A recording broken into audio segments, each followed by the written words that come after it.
حضرت علی رضی اللہ تعالیٰ عنہ نے فرمایا، اللہ پاک سے کبھی نا امید مت ہونا، کیونکہ وہ قطرہ مانگنے پر بھی سمندر عطا کر دیتا ہے۔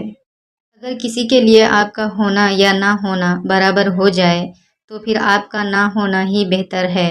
آج کل رشتوں کی نہیں، مطلب کی قدر ہوتی ہے۔ اپنے بہترین وقت کو نماز کے لیے وقف کر لو، کیونکہ تمہارے سب کام تمہاری نماز کے بعد قبول ہوں گے۔ بے نمازی کو قرض نہ دو، کیونکہ جو اللہ کا قرض ادا نہیں کرتا وہ تمہارا قرض کیسے ادا کرے گا۔ جو شخص تم پر غصہ کرے مگر پھر بھی تعلق ختم نہ کرے، وہ برے وقت میں تمہارا سچا ساتھی ہے۔ حضرت علی رضی اللہ تعالیٰ عنہ نے فرمایا، رشتوں کی خوبصورتی ایک دوسرے کی بات کو برداشت کرنے میں ہے۔ بے عیب انسان تلاش کرو گے تو اکیلے ہی رہ جاؤ گے۔ حضرت علی رضی اللہ تعالیٰ عنہ نے فرمایا، جب لوگ غصے میں ہو تو ان کی بات کو غور سے سنا کرو، کیونکہ اصل حقیقت تب سامنے آتی ہے۔ ہمیشہ خوش رہا کریں، کیونکہ یہ بہترین انتقام ہے ان لوگوں سے جو آپ کو اداس دیکھنا چاہتے ہیں۔ حضرت علی رضی اللہ تعالیٰ عنہ نے فرمایا، اللہ تعالیٰ سے دعا مانگو تو دعا کی قبولیت پر یقین رکھو، کیونکہ اللہ تعالیٰ کسی غافل، لاپرواہ اور مایوس کی دعا قبول نہیں کرتا۔ زندگی میں دو لوگوں سے دور رہیں، نمبر 1 مصروف، نمبر 2 مغرور، کیونکہ مصروف لوگ اپنی مرضی سے بات کریں گے اور مغرور لوگ اپنے مطلب سے یاد کریں گے۔ لوگ تم سے چاہے جو بھی چھین لے پر تمہارا مقدر نہیں چھین سکتے۔ جھانکنے کی بہترین جگہ اپنا گریبان ہے اور رہنے کی بہترین جگہ اپنی اوقات ہے۔ آگ لگانے والوں کو کیا خبر، رخ ہواؤں نے بدلا تو خاک وہ بھی ہوں گے۔ کچھ رشتے اللہ تعالیٰ خود ختم کرواتا ہے تاکہ ہماری زندگی خراب نہ ہو سکے۔ بے شک وہ جو کرتا ہے بہتر کرتا ہے۔ کچھ لوگ اپنی اکڑ کی وجہ سے قیمتی رشتے کھو دیتے ہیں۔ لوگوں کو اچھا سمجھنا چھوڑ دو، کیونکہ لوگ اندر سے وہ نہیں ہوتے جو باہر سے دکھائی دیتے ہیں۔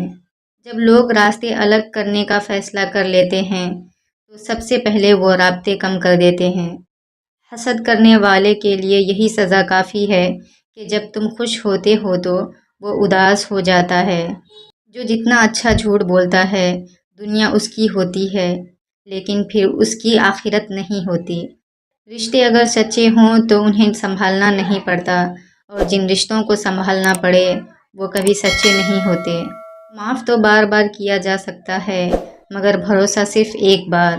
حضرت علی رضی اللہ تعالیٰ عنہ نے فرمایا، جس سے محبت کی جائے اس سے مقابلہ نہیں کیا جاتا ہے۔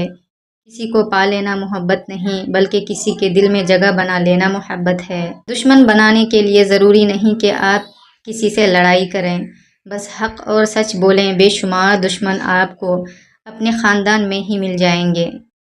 رابطے بتا دیتے ہیں کہ دل میں کتنی قدر ہے، ورنہ کہنے کو تو سبھی اپنے ہوتے ہیں۔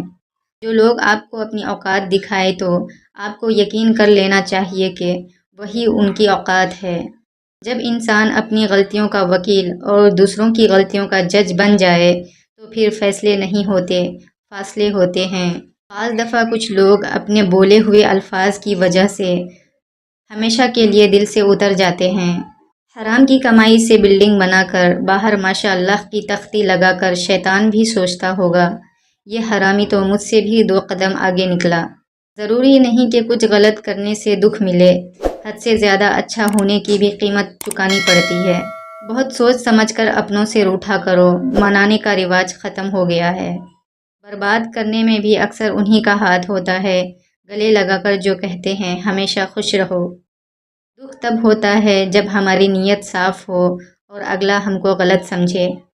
میں بہت خوش ہوں کیونکہ مجھے کسی سے کوئی امید نہیں ہے سوائے اللہ تعالیٰ کی ذات سے۔ وہی میرا رب ہے، وہی میرا سب ہے۔ زندگی میں لوگوں سے ایک ہی سبق ملا، جن کو ہم جتنا خاص کرتے گئے ان کے لیے ہم اتنے ہی عام ہوتے گئے۔ اختلاف کے باوجود احترام سے پیش آنا کمزوری نہیں، خاندانی ہونے کی دلیل ہے۔ لوگوں کے بدلے ہوئے مزاج ہی تو ہمیں انسان بناتے ہیں، ورنہ تو ہم سمجھ ہی نہ پائیں کہ زندگی کتنی مشکل ہے۔ جب اللہ پاک کو آپ کی زندگی میں اچھا موڑ دینا ہوتا ہے تو برے لوگوں کی حقیقت آپ کے سامنے لے آتا ہے۔ ہر لکھی ہوئی بات کو ہر پڑھنے والا نہیں سمجھ سکتا، کیونکہ لکھنے والا احساس لکھتا ہے اور پڑھنے والا صرف الفاظ پڑھتا ہے۔ یا اللہ، میں خوش ہوں تیری رضا پر، تیرے فیصلوں پر۔ جو تو چاہے وہی عطا کر دے گا، مگر مجھے صبر دے، ہمت دے، حوصلے بلند رکھ، مجھے کمزور نہ کر، مجھے بخش دے۔ چھوڑنے والے چھوڑ ہی جاتے ہیں، مقام جو بھی ہو، نبھانے والے نبھاتے ہیں، حالات جیسے بھی ہوں۔ دنیا وہ کتاب ہے جو کبھی نہیں پڑھی جا سکتی، اور زمانہ وہ استاد ہے جو سب کچھ سکھا دیتا ہے۔ زندگی کبھی آسان نہیں ہوتی، اسے آسان بنانا پڑتا ہے، کبھی برداشت کر کے اور کبھی کچھ نظر انداز کر کے۔ کسی نے پوچھا، اس دنیا میں آپ کا اپنا کون ہے؟ میں نے ہنس کر کہا، وقت اچھا ہو تو سب اپنے ورنہ کوئی نہیں۔